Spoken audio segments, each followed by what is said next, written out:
Hey, hello everyone. Now we are entering the chapter 3, the demand and supply.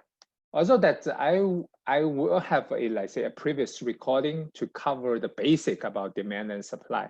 In my macroeconomics class, I go very brief regarding this concept because it's like the demand curve, supply curve, they interact at the equilibrium, and then the vertical line is that the price level, horizontal line is the quantity, okay? But in this case that I will give you a little bit deeper because in the microeconomics, we want to, investigate details regarding this supply and demand because we are how to say that we are studying that the individual product, okay? So we are talk about the production of an individual company, and then in this case that I will introduce you some of like the algebra related knowledge. And then especially that I want you to understand that this approach you need to make optimized decision, okay, or rational decision in the future career. I cannot cover all this at one time.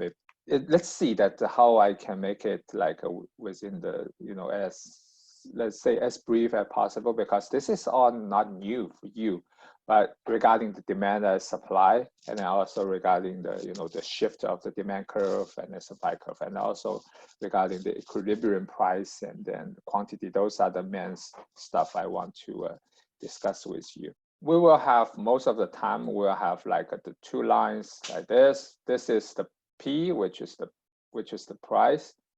So this is price, okay, and this is quantity. So, and then that's the demand curve, and then the supply curve. This is the demand, D.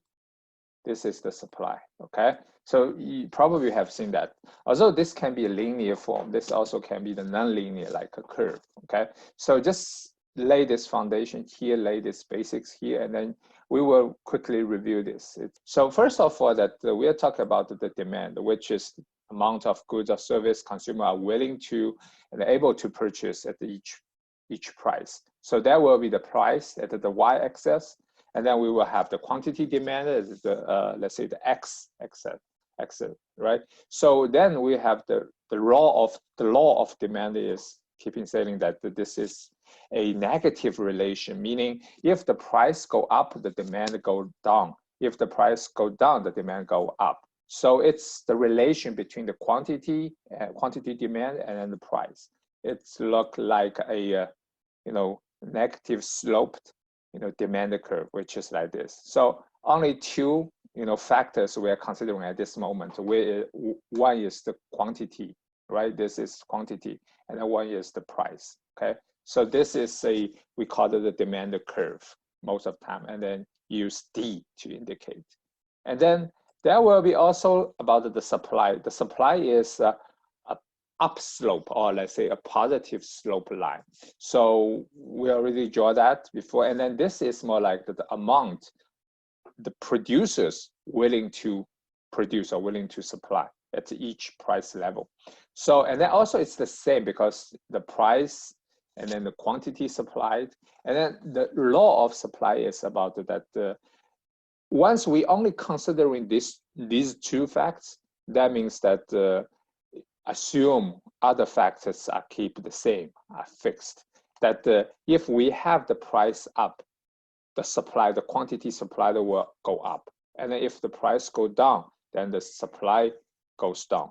It's very straightforward. So, and then that there will be the diagram or the graph, it look like this. I think in this case, they're using like the gasoline and then using that, as the example. But most of in other economics class, that the microeconomic class, you will see like they use pizza, hamburger a lot. So I would more recommend to use something more related to our future. Let's say the property price, your next house, okay? Maybe you have one already, but if not, you need to understand that this is directly related to our life. Then that will be like we call the equilibrium. The equilibrium is like the interact point. I'm sorry, the interact point of these two lines.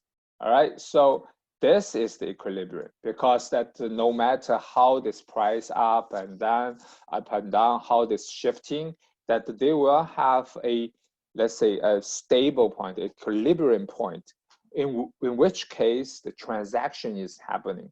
As what I want to imply is, recently because of the coronavirus pandemic, and then the price of those properties drop, both, right?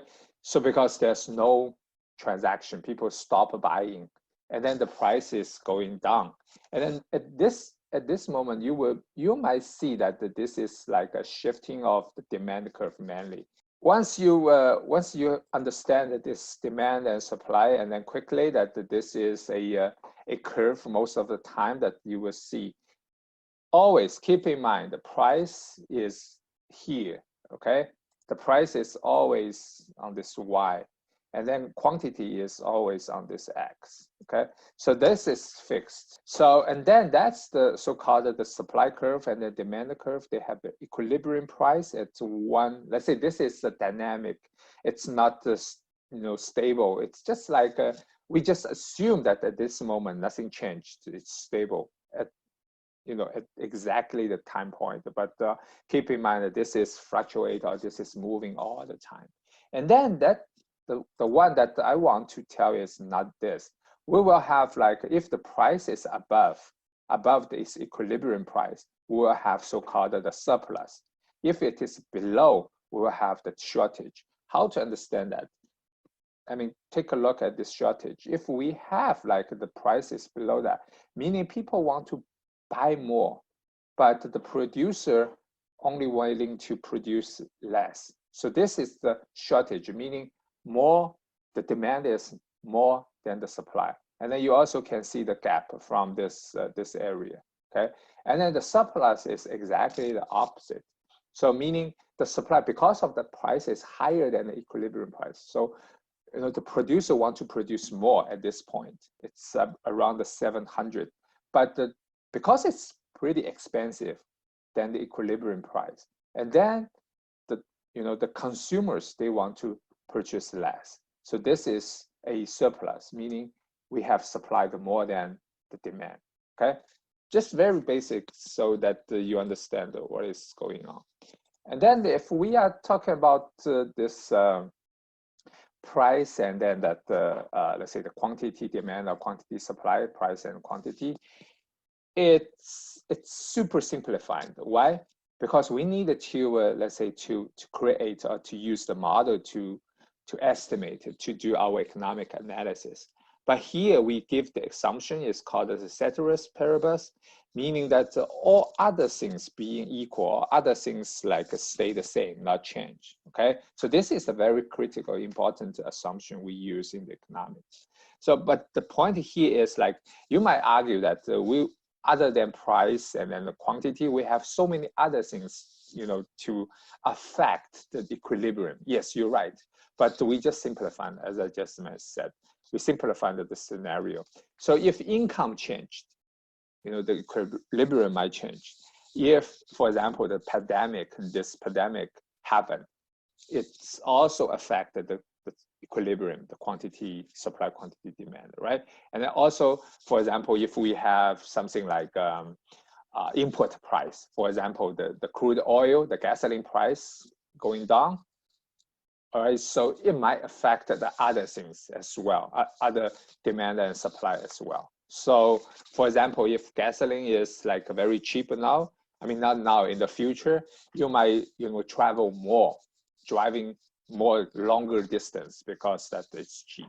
It's kind of encourage you to travel longer distance to visit some new places, okay, new cities.